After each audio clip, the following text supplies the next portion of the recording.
Hey guys, Roger here again, bringing you a quick reflection on today's Sunday reading, which is a continuation of really Jesus's kind of last and final group of messages to his disciples before he's captured and before his passion. So this is in John 14.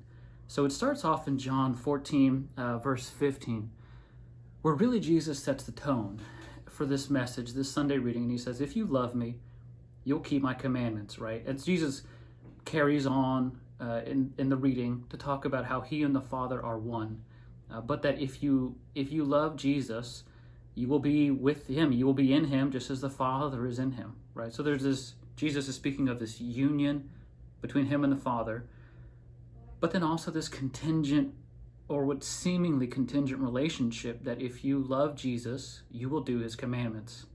And at first that seems contradictory. How can you command someone to love? Or how can you put a contingent if statement on God's love for you? It at first doesn't make sense if God's love is free, if God's love is really, unconditional. Jesus just says, if you love me, you will do this. What I'd like to do is kind of pause, and it's necessary to frame where we're at. Immediately prior to this chapter, in John 13, Jesus gives us the new commandment, which is to love one another as I have loved you. Right? Jesus explicitly says that this is the new commandment.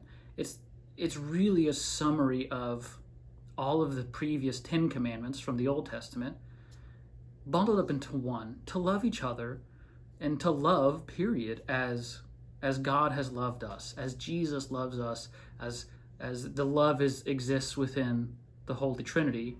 This is our bar to hit for our love. So then I'd like to fast forward a little bit also ahead a chapter into chapter 15 of John 15, right?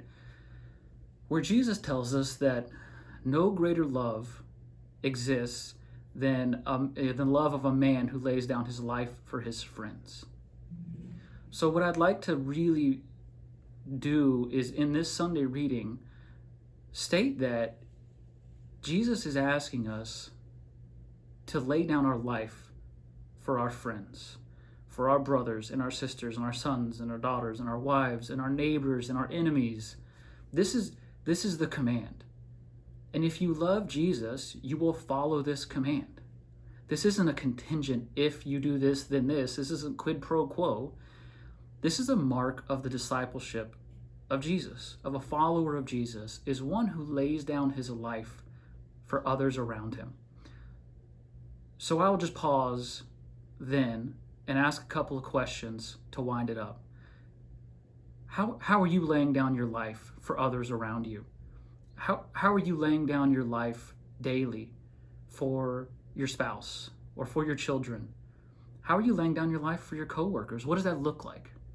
So taking on previous reflections and reflections on my book, I think this is very much in line with being a gift of yourself to others, being a total and a life-giving gift, making of yourself and your efforts a gift to others is what we're all called to do.